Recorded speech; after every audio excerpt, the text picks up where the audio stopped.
बिस्मिल्लाहिर्रहमानिर्रहीम। अस्सलाम वालेकुम। आलू बैंगन का सालन अगर बना हो बहुत अच्छे तरीके से तो एक की जगह दो रोटी खाई जाती है। सब्ज़ी खाना वैसे भी बहुत फ़ायदेमंद है, जिसमें आज की सब्ज़ी आलू बैंगन हम बहुत ही ईजी तरीके से बना के तैयार करेंगे। और जब इस आलू बैंगन को सरसों के तेल में बनाएंगे ना तो बहुत ही कमाल का जायका मिलेगा। अचारी आलू बैंगन आज बन के तैयार होंगे, बहुत ही चटपटे, मज़ेदार और करारे। छिलकों के साथ बैंगन बनाएंगे तो उसका टेस्ट आपको मुनफरिद मिलेगा, जो आज हम बना के तैयार करेंगे। तो चलें शुरू करते हैं अपनी आज की रेसिपी और बनाते हैं बहुत ही शानदार किस्म के अचारी आलू बैंगन। इससे पहले अगर आप मेरे चैनल पे बिल्कुल न्यू हैं और फर्स्ट टाइम देख रहे हैं तो प्लीज़ चैनल को सब्सक्राइब, लाइक और शेयर ज़रूर करें। कमेंट्स में बताएं कि आपको रेसिपीज़ कैसी लग रही हैं, और अगर आपको रेसिपीज़ अच्छी लग रही हैं तो इन्हें अपनी फैमिली एंड फ्रेंड्स के साथ ज़रूर शेयर करें। आलू बैंगन बनाने के लिए मैंने कढ़ाई ली है, वॉक ली है, और इसमें मैंने सरसों का तेल डाला है, मस्टर्ड ऑयल जो मैंने हाफ कप डाला है। फिर इसमें डालेंगे सौंफ 1 टीस्पून, और मेथी दाना भी 1 टीस्पून मैंने डाला है। राई दाना भी इसमें 1 टीस्पून डाल दिया है। सारे मसाले जो हैं इनको हम हल्का सा फ्राई करेंगे अचारी आलू बैंगन बनाने के लिए। जैसे ये थोड़े से क्रैकल होंगे, इनको ज़्यादा नहीं फ्राई करना। तो इस टाइम पे इसमें हम लहसुन अदरक का पेस्ट डाल देंगे 1 टेबल स्पून भर के। इसको भी हमने अब इन मसालों के साथ फ्राई करना है, इसका जब तक कच्चापन दूर नहीं होता। जब लहसुन अदरक की शानदार सी खुशबू आने लगेगी ना और ये अच्छे तरीके से फ्राई हो जाएगा, तो फिर इसमें स्लाइसिस में कटा हुआ एक मीडियम साइज़ का मैंने प्याज डाल दिया है। अब इस प्याज को भी हमने इसमें फ्राई करना है। सब चीज़ें जब बहुत अच्छे तरीके से फ्राई हो जाएंगी ना, फिर इनके साथ हम जो एक मसाला बना के तैयार करेंगे उसका बहुत ही शानदार टेस्ट मिलेगा। जब इसमें कच्चापन बिल्कुल भी नहीं होगा, हर चीज़ अच्छे तरीके से पक चुकी होगी, तब तक हम इसको ऐसे ही फ्राई करते जाएंगे। अब प्याज भी इसमें बहुत ही अच्छे तरीके से फ्राई हो गया है। तो जैसे ही प्याज की अच्छी सी खुशबू आएगी, फ्राई आपको लगेगा कि बहुत अच्छे तरीके से हो गया है, तो फिर इसमें हम डालेंगे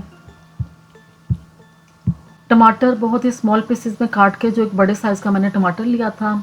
ये डाल के इसको भी इसमें हम इस तरह मिक्स करेंगे, फ्राई करेंगे हल्का सा, ताकि टमाटर भी थोड़ा सा सॉफ्ट हो जाए, नरम हो जाए। इसलिए इसे हम 2-3 मिनट इसी तरह इस प्याज के साथ फ्राई करेंगे।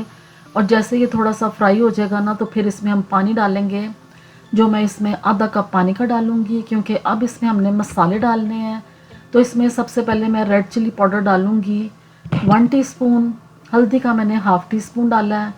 फिर इसमें हम डालेंगे नमक, अपने टेस्ट के अकॉर्डिंग आप डाल सकते हैं, मैंने इसमें 1 टीस्पून डाला है। बेसिक मसाले हैं जिनको डाल के अभी हम इसमें मिक्स करेंगे, और इसको हमने कवर कर देना है ताकि सारी चीज़ें जो हैं ये थोड़ी सी सॉफ्ट हो जाएं, नरम हो जाएं, और इसका शानदार सा जो मसाला है ना वो बन के तैयार हो जाए, इसकी ग्रेवी बन जाए।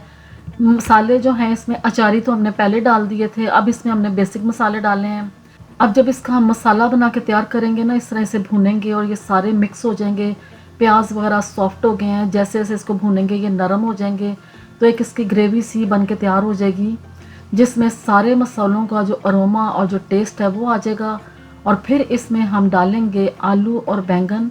सबसे पहले मैं आलू डालूंगी, मैंने इस तरह लंबाई के रुख के आलू काट लिए थे 2 मीडियम साइज़ के, और बैंगन जो है ये मैंने छिलकों समेत ही इनकी कटिंग की है, ये भी मैंने इस तरह ही लंबाई के रुख के काट लिए थे। बारीक बारीक बैंगन है जो बहुत ही जल्दी बन के तैयार हो जाएंगे।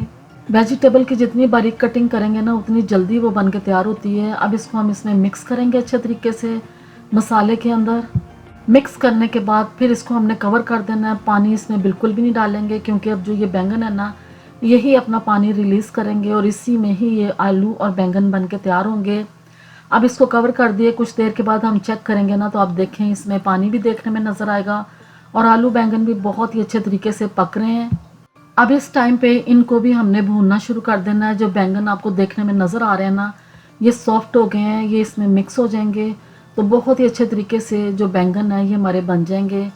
जो बच्चे या बड़े सब्ज़ी खाना पसंद नहीं ना करते आलू बैंगन, तो वो इसको ज़रूर खाएंगे और आपसे फरमाइश करेंगे कि इसको बार बार बनाएं। अब इसमें हम डालेंगे हरा धनिया मुट्ठी भर के, और मैंने एक स्मॉल साइज़ का जो लेमन था वो काट दिया स्लाइसिस में, 2 हरी मिर्चें डाल दी हैं। अब ये डाल के इनको भी हम मिक्स करेंगे। तो आप सोचें कि इन सब चीज़ों का जो अरोमा, जो टेस्ट इसमें आएगा ना, तो आलू बैंगन कितने मज़ेदार बन जाएंगे। अब इसको भी हम मिक्स करेंगे अच्छे तरीके से। मिक्स करने के बाद अब मैं आपको चेक करवाऊंगी कि आलू हमारे कितने शानदार गल गए हैं, और इसी तरीके से जो बैंगन है ना वो भी बहुत सॉफ्ट और मिक्स हो गए हैं, क्योंकि जिस तरीके से हमने इसकी कुकिंग की है ना तो इसमें पानी का इस्तेमाल किया है और पानी के बगैर ही ये दोनों चीज़ें बन के तैयार हुई हैं। तो आप देखें आलू भी बहुत ही अच्छे तरीके से गल गए हैं, सॉफ्ट हो गए हैं। ये सिर्फ ये है कि इनको हमने बहुत ही बारीक बारीक कटिंग में काटा था, जिसकी वजह से ये दोनों चीज़ें बहुत ही अच्छे तरीके से पक गई हैं। तो अब इतने मज़ेदार आलू बैंगन को आप खाएं चावलों के साथ, रोटी के साथ, नान के साथ, पराठे के साथ, नाश्ते में खाएंगे तो आपको बहुत ही मज़ा आएगा। इतनी शानदार और मज़ेदार आलू बैंगन की सब्ज़ी आप भी बना के खाएं, खुद भी और अपने घर वालों को भी खिलाएं। रेसिपीज़ अच्छी लग रही हैं तो प्लीज़ चैनल को सब्सक्राइब, लाइक और शेयर ज़रूर करें। कमेंट्स में बताएं कि आपको मेरी रेसिपीज़ कैसी लग रही हैं, और अगर रेसिपीज़ आसान और अच्छी लग रही हैं ना तो इन्हें अपनी फैमिली एंड फ्रेंड्स में भी ज़रूर शेयर करें। अल्लाह हाफिज़।